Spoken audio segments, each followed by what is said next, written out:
Hi, I'm Rick Anthony, and welcome to the Someone You Should Know podcast, the podcast that focuses on musicians, authors, and interesting people.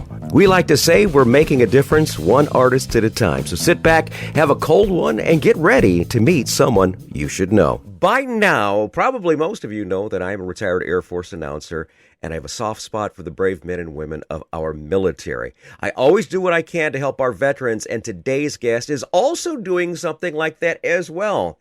He's retired Army, and he's dedicating what he does to help veterans by providing an avenue for them to have a voice. Will you please welcome Army retiree Donald Dunn? How you doing, my friend? I'm doing good. Thanks for having me on. As I always say, from one veteran to another, thank you for serving. I appreciate it. You too. When I read about what you're doing for veterans, I said, I knew I have to have this guy on the show. Before we talk about that, I want to talk about where you grew up and what was your reason for joining the Army. So I grew up in Nebraska and got married right out of high school. And that was back in the 90s. Wasn't a whole lot going on. And I needed benefits and responsibility with paycheck. So you're a good man. I didn't have the grades to get into college, and I didn't have the money to pay for college. So the Army was the next best thing. I have mentioned this numerous times, and anyone asks me about joining the military, I say, man, it's one of the best kept secrets, man, because it made a man out of me. Because you're right, it's a paycheck. That's something I could always count on for those 20 years that I was in the military. I could always count on a paycheck. It wasn't the greatest paycheck, but I can also say it was there every single month. Yep. The benefits are fabulous too, and now you and I both being retirees, I got to say that health benefit is definitely helping me out. How about you? Yeah, I like that. What is it, like $55 or $70? Yeah, for the whole... it's hard to beat, you know. So anyways, man, let's talk about your 20-year career. First off, what was your MOS? So I was a heavy wheel vehicle mechanic. Heavy wheeled vehicle mechanic. All right. You had to be skilled to do that too. Where were you deployed at? Well, first, let's not talk about your deployments. Let's talk about your assignments that you had. Okay. My first duty station was the one duty station that I said, man, what are the odds that I would get it? And as long as I go anywhere else but there, it'll be good. So I didn't want to go to Korea for my first duty station right after being married. And so I went to Korea for my first duty station. The way it always is. Yep. And then I went to Fort Bliss. Okay, Fort Texas, yeah. Yep. And then from Bliss, I went to Germany and did 3 years over there. It's where my first deployment came from, Bosnia. And then I volunteered for the 160th and spent the next 10 years in the special ops community. And then I decided I was getting too old to run with these 19-year-old kids, and it was close to retirement at that time. So I went overseas to Qatar with a guaranteed assignment back to Fort Stewart, and I retired out of Fort Stewart. Fort Stewart, Georgia? Yep. Awesome. Very good. Yeah, I had a great assignment for 20 years. I was actually assigned with Fort Bragg. I was working public affairs there because I was part of broadcasting and such.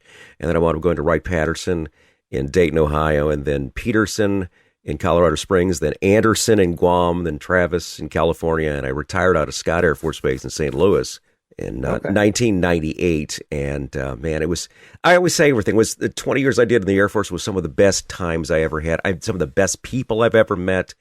And I just loved the benefits of being behind that gate too, with kind of that little sense of security. Now, you were deployed for 68 months. You said 9 months in Bosnia. The rest was in Afghanistan and Iraq.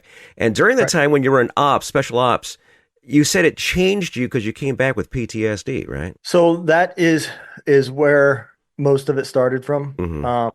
I did do a few deployments after the special ops world too, but the cycle was just endless. You know, it was 3 months in Iraq, 3 months in the States, 3 months in Afghanistan, and this continued from 2002 to 2010 when I left, and then I went overseas for a year and came back, and I deployed with Fort Stewart back to Iraq and did another 9 months with them. And so when you have that cycle, you know, the Army, if you deploy for 9 months, they let you sit for a year. That's what they give you. It's called dwell time.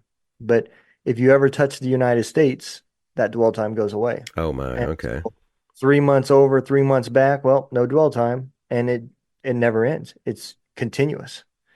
And so the pace and everything was hard. Um, when you lost friends, you didn't really have that grieving time because you did the funerals or whatever part of that you played, and then within a couple months later, you were going right back again. So you had to stay battle focused and never really get that time to grieve your losses. Um, you don't really have time to deal with major family issues. Right. And so all these things weigh on you. And I did not include my family in on any of this stuff. I'll give you an idea of how numb my family became to deployments. My first deployment, my wife was in tears when she took me to the flight line. Fast forward to the last deployment, she rolled over, gave me a kiss, and said, "I'll see you in a year." Oh my. And that's how it became. It became so much that you could expect it. Uh, I got lucky every 2 to 3 years. I was getting deployed and everything, not deployed, but reassigned. Nothing like you had. I mean, like I say, I drove a desk for 20 years or a microphone for 20 years. But I can definitely sympathize with you. Anytime that we got our orders, my wife, my late wife, had just it down to a science. She knew exactly, 6 weeks out, we got to do this. 5 weeks out, we got to do this. And it just became so regimented that she knew exactly what she had to do. She had her little book of things that she needed to do to get us ready. I mean, I had my job thing, and that's a given thing. She had to find another job whenever she went to a new place and such too. Now, Yeah. one thing, the reason why I said I have a soft spot for our military and also those who have been deployed and have had issues with PTSD. My son came back from Iraq. He was in Iraq, in Kuwait and Iraq in 2003, part of the Kuwaiti liberation is what it was. And he came back with some real bad PTSD issues, so bad so that he got out after 4 years. And he still faces those things today, and that's probably one of the reasons why he said, "Dad, I'm on so much PTSD medication, I do not want to get my wife pregnant because there might be some serious birth defect issues and such like that." And it's just something that he has to deal with. And a lot of combat soldiers contemplate suicide as a part of this. Do you agree with that, Donald? Absolutely. The biggest thing, and I think the reason why it happens so much at the transition point, is because you're already mentally dealing with things that you don't let anybody know about because you don't want it to affect your career.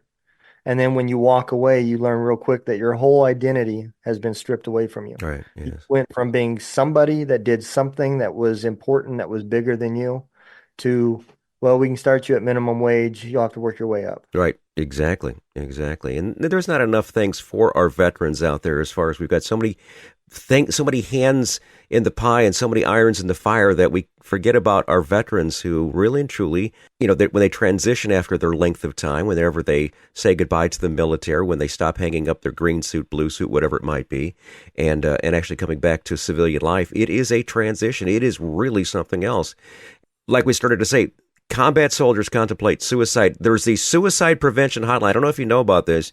It's 988. That's the suicide and crisis lifeline. And if you're a veteran, press #1. All right. So keep that in mind. Also, if you've got a local VA office, they are staffed to assist you, especially in suicide prevention. We're losing too many people as a result of this. And any other thing you'd like to say about that, Donald, as far as what's available to us veterans? Earlier last year, they also passed a law that whether you're registered with the VA or not, you can go to any hospital, civilian hospital, and the military will cover the bill. The Nice. VA will, and it will also include up to 60 days of outpatient care Wonderful. afterwards. Yeah. And I think it's 30 days of inpatient care. Wonderful. That was just adopted recently? Late last or early last year, like I want to say March, April time, Wonderful. 20. Wonderful. If we need to find out more about that, where can we? Through the VA office or what? Through the VA. Also, if you do a Google search, the news article about Okay. it will come up. Awesome. Very good. We're talking with Army retiree Donald Dunn, and we're going to continue that interview in just a second. But before we do, I'd like to say thanks so much for tuning in to the Someone You Should Know podcast.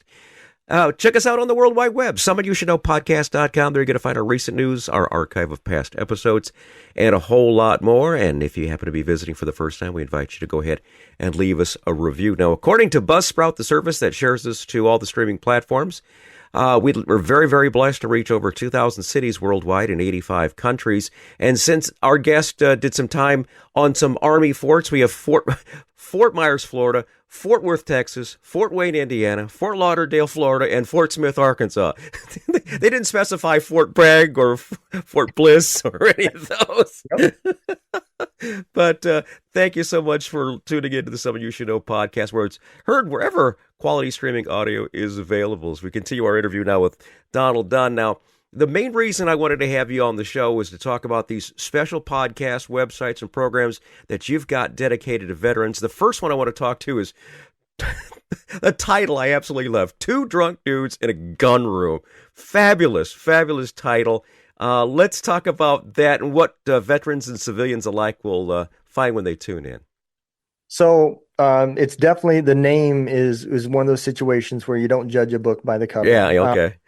So we started that show because my old first sergeant was a host with me on it, and we filmed it in his gun room, and we spent a lot of time in there working on weapons and shooting and stuff like that. And so when we started the show, it was only fitting because of the alcohol and the guns and everything. We call it Two Drunk Dudes in a Gun Room. And the podcast itself started out as a way for us to bring some of our old soldiers back in that may be struggling, and highlight some of their victories, help them network with some of the programs out there that we came across, and just to make people aware. And by 3/4 of the way through season one, I had noticed that it had became therapy for myself. I was talking about things that I had never talked about, and I was getting things open and starting to deal with some of the real trauma that was there versus just burying it and living on the meds and hiding it. And after season one, my buddy had dropped off for personal reasons, and that's when we came across some veteran musicians. And I didn't really care how many people watched my show. It became therapy, and I was becoming selfish about it. It was, about me helping myself deal with some of this stuff, and talking with other veterans. So I didn't care if one person watched my show or 10,000 people watched it, as long as I had somebody that I could talk to and bounce things off of that could relate to what I was going through. And when I came across these musicians, I seen that they had the same problem that I had, was, getting seen on all these platforms without a bunch of advertising money. The difference was they were doing it for a living. That's how they were paying their bills. Mm-hmm. In today's world in the industry, if you're not booking gigs, you're not getting paid, because Absolutely, yeah. streaming music and everything else does not pay the bills. And so that made me decide to solve that problem. I decided to start a radio station. And this was before our nonprofit and everything. We called it Gunroom Radio. Started out with one channel, Gunroom Radio Station. And I started finding veterans, and they would give me their music. I paid to get licensed through ASCAP and BMI. And we pay our royalties just like anybody else does. And,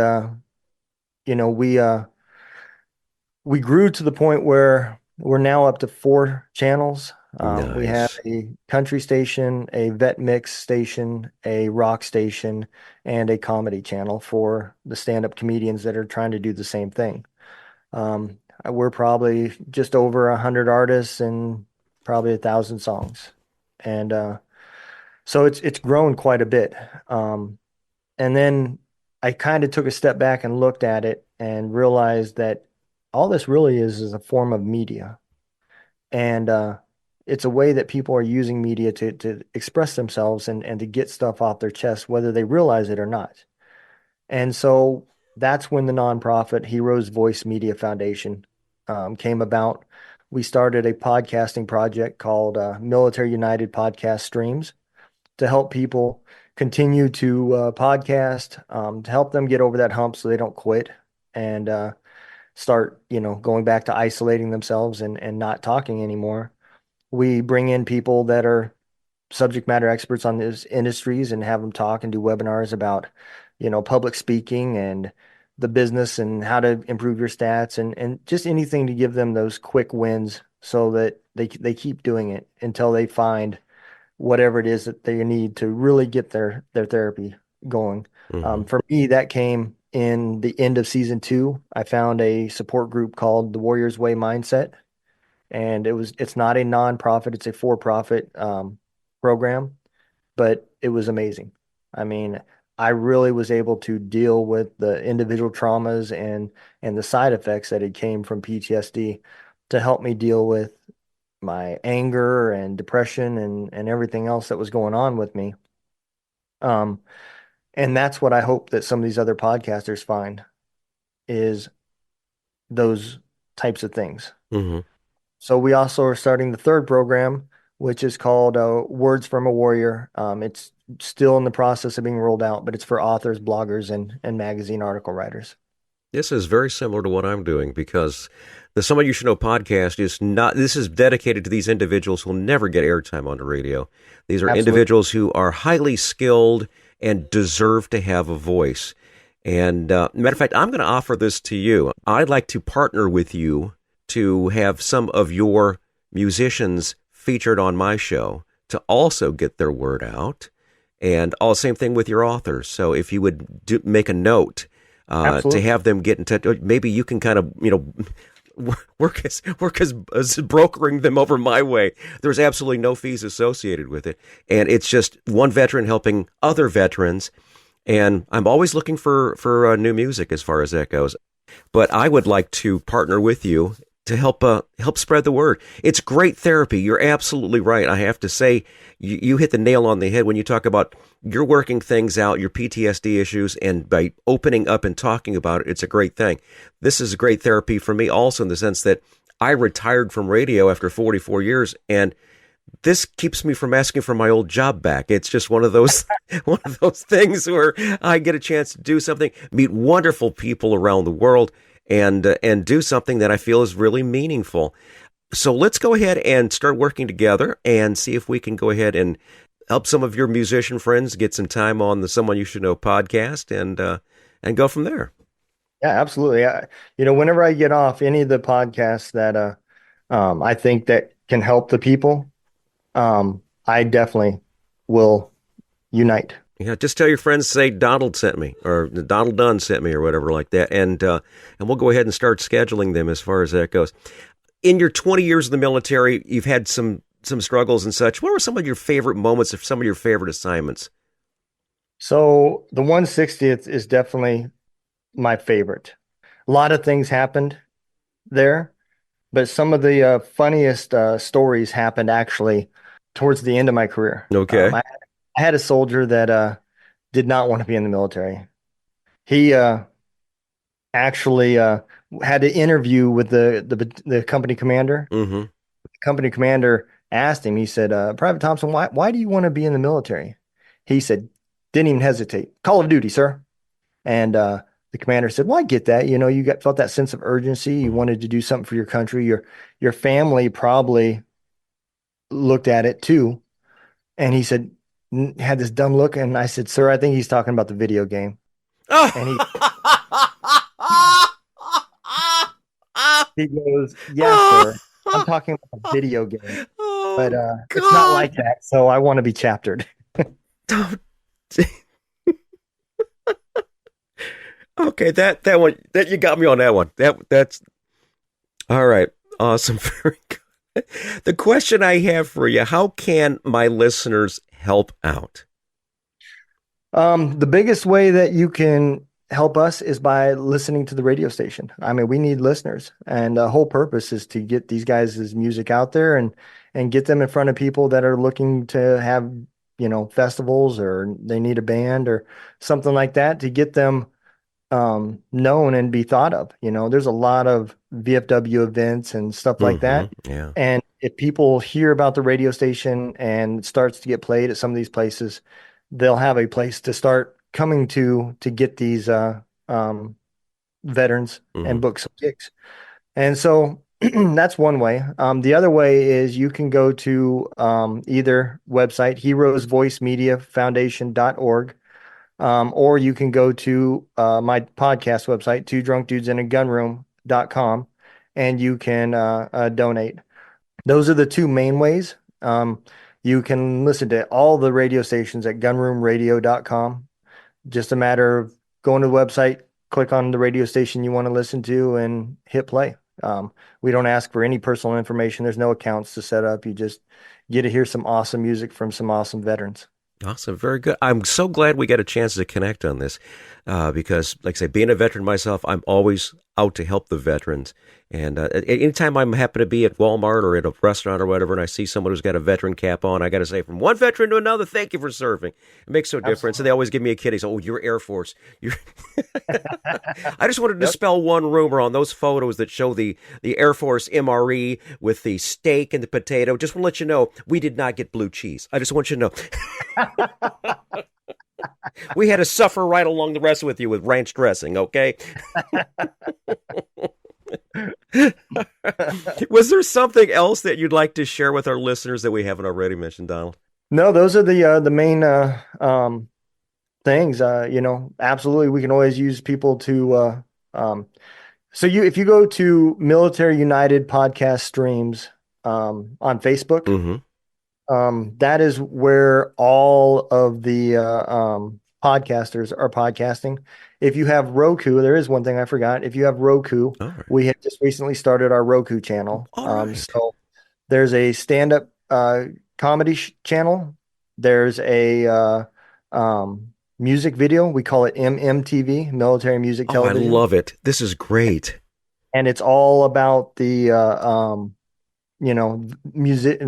videos that the musicians have made that are on our radio station. Oh, this and then is we fabulous. have our podcasting channels. All the podcasters that are trying to go to the next level. They're consistent and they got great content. We allow them to be on the channel as well. Yeah, this is kind of a carryover from what I used to do on Armed Forces Radio and Television. So this is really, really cool. I'm very, very happy to do this. By the way, everything we talked about down in the show notes. If you need any of that information, they'll be in the show notes. I'll make sure that we have links that work to everything that Donald's been talking about today. Man, it's been a real treat to have you on, man. I appreciate it, man. Thanks for having me. Hi, this is Rick Anthony, thanking you again for tuning in to this episode of the Someone You Should Know podcast. Before I go, I want to share some friends of mine who also have a podcast.